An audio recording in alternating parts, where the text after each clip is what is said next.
Have you ever had your high school basketball game interrupted by a secret burning need to move to the beat? Or gotten so into your role in a ballet that you start growing Black Swan feathers? Or taken on a no-fun reverend and his book-burning congregation to fight for your right to dance? If so, I hope you're okay. But also, I can relate. Dance is wonderful. It's freeing. It's fun. It is electrifying. And if you want, it can also be a career.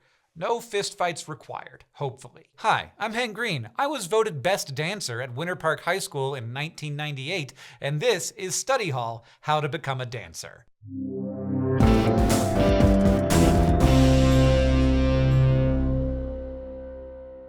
So look, we're all dancers. We've all got a rhythm deep in our soul and the ability to groove to a beat, if not the beat. So whether you want to perform Swan Lake with the New York City Ballet, grab a gig as a backup dancer for Troy Bolton, or teach your town how to have fun again through the power of dance, there's a place in the dance world for you. And if you want to make your living by shaking that moneymaker to, make money, let's get into it. Many dancers step into their first pair of ballet shoes or tap shoes or jazz shoes or split-sole dance sneakers even before they can count well enough to keep time. Especially for disciplines like ballet, tap, and jazz, it's common for dancers to start training as young as 3 or 4 years old. Parents might enroll their young kids in dance studios near them, starting with preschool or even toddler classes. But if you're already tying your own shoes, reading full sentences, and not only counting to 10, but completing medium to advanced math equations, it's not too late to get started. Dance studios offer classes for people of all ages and levels. Some disciplines, like ballet, have pretty standardized levels that dancers move through as they progress. But even in genres like contemporary or hip-hop that don't have standardized levels,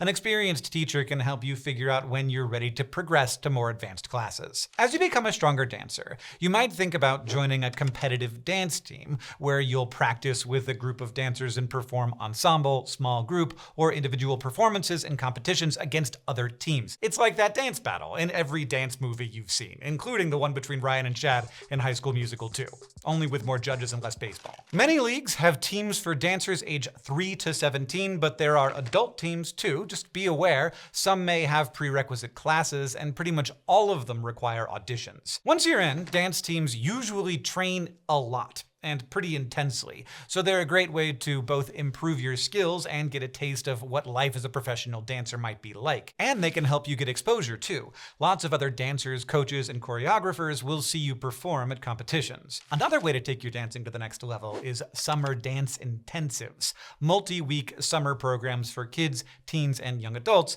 that provide a lot of hardcore dance training. You can find summer dance intensives at places like colleges and universities, or maybe even at a dance studio near you. In summer intensives, it's all dance all the time. You might spend your day doing physical training like yoga and Pilates, practicing technical dance moves in ballet, jazz, and hip hop, or learning other dance forms like African dance and improvisation. And if, after high school graduation, you're still drop dead serious about dance, you might want to go to college for the thing. But be aware, going to college as a dance major usually requires an audition, and also all of those other things like your transcript and personal statement and other college application goodies. There are actually a couple of ways to go to school for dance. Like, you could get a Bachelor of Arts in Dance, which will teach you a lot about dance, but will also include general liberal arts courses like English, math, and science. Or some schools offer a Bachelor of Science in Dance, where you'll work to hone your dance skills and connect them to social, biological, and physical sciences. You might learn how bodies move through anatomy and kinesiology,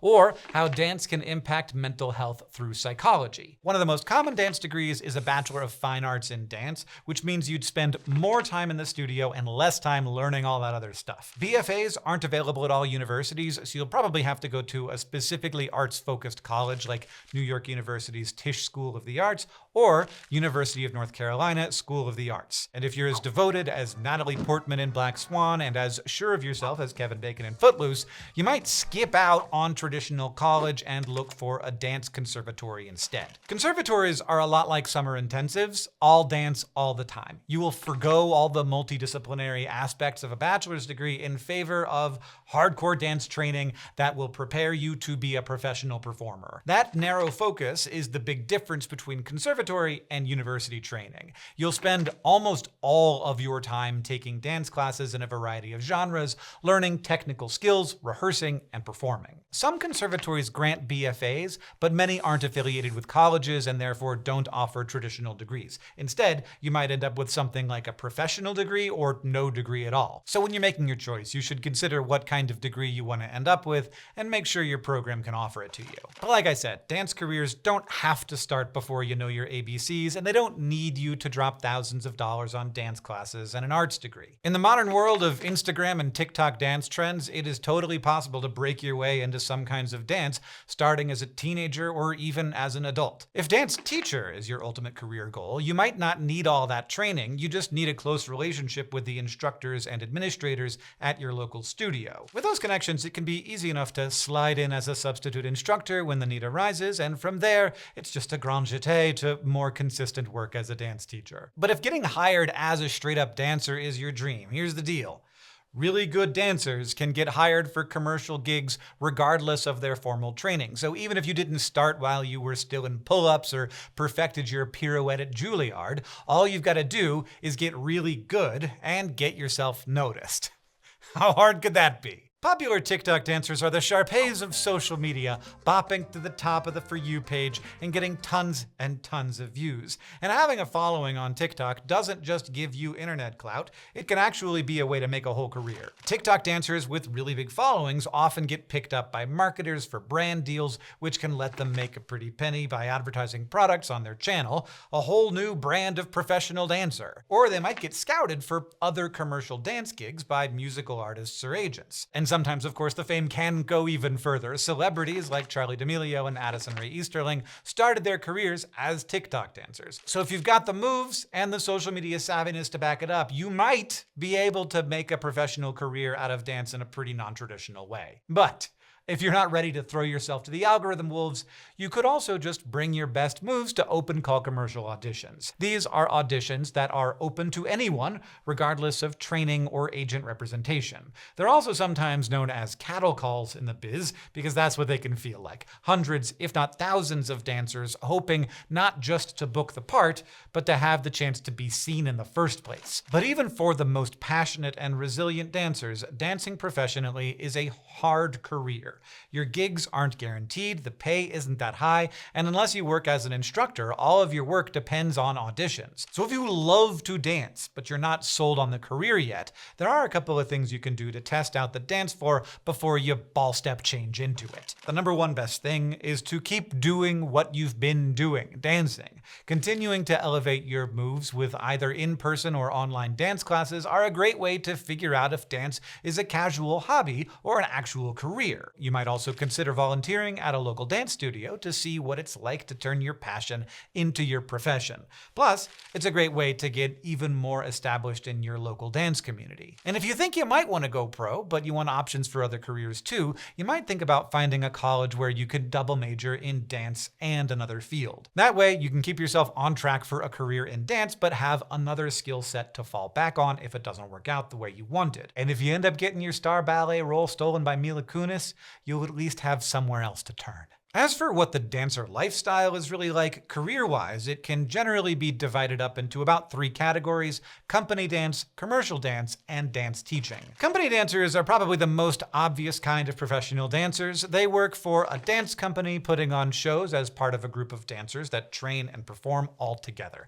Think the Rockettes, the American Ballet Theater, or America's Sweethearts, the Dallas Cowboys cheerleaders. Companies often specialize in a particular genre of dance, like contemporary ballet or hip-hop, and they often perform the same repertoire over and over for a series of shows, at least until their lead ballerina turns into an aquatic bird. While smaller companies might just pay dancers per show, larger ones, like Alvin Ailey American Dance Theater, might have salaries and benefits. Either way, they usually offer contracts for a whole 9 or 10-month season, during which you'll probably work about 8 hours a day, doing several performances a week. This is reliable work and reliable income. It's a huge benefit to being a company dancer, and many dancers stay with the same company until they retire. Every dance company is different though, so your roles and responsibilities might be as different as a chassé and your cha-cha slide. And your pay can be pretty different too, depending on your position, experience, or size and location of the company. Like dancers at the American Ballet Theater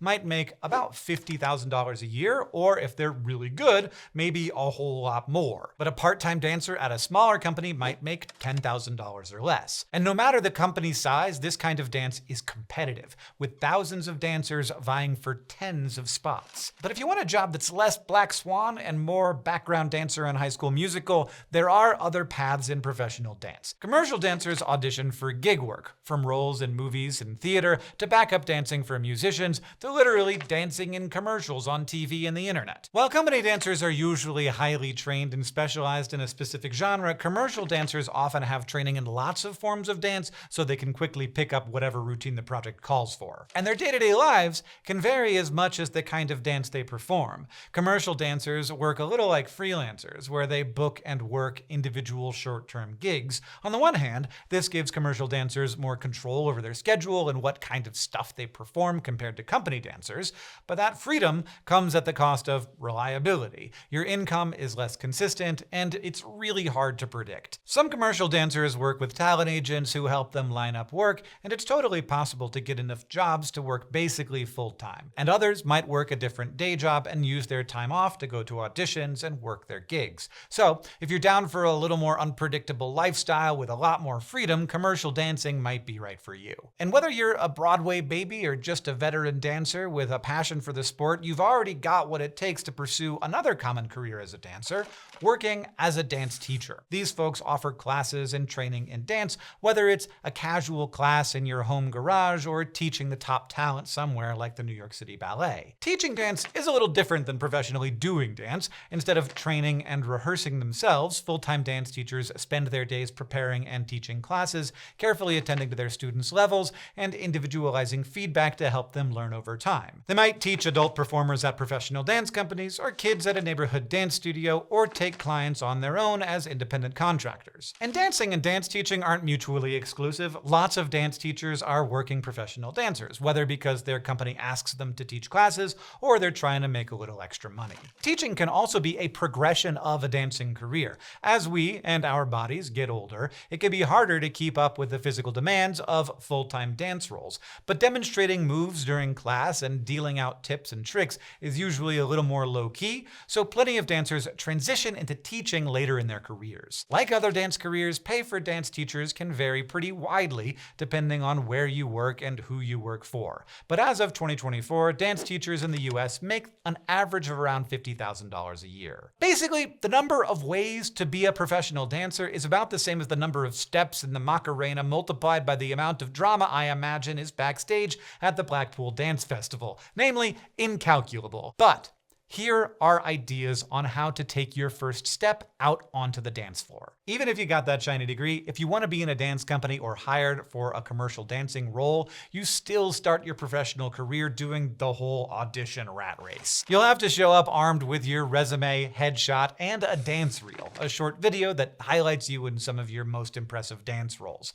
While, of course, it's great if you've got recordings of your dancing and performances, you can also make your dance reel in a studio with a tripod, or get your friend to come and film your moves. After that, it's a matter of finding auditions, showing up, and hitting them with your best shot. But all dancers will have to get pretty familiar with one word: no. No matter how elegant your arabesque or how poppin' your kickspin, you're gonna get rejected a lot. Having a career in dance means being patient and recognizing that some auditions will go your way, but the vast majority probably won't. And when that happens, you just gotta get your head back in the game and dance your heart out for the next audition. Kevin Bacon didn't let the naysayers bring down his dance revolution, and neither should you. But if you can get through all of that and start booking jobs, you'll have even more connections to help you find more jobs. You might even choose to join a union, like the Actors Equity Association or the American Guild of Musical Artists, to increase your odds. These are special organizations available to performers who are actively working in the field, and membership offers perks like health insurance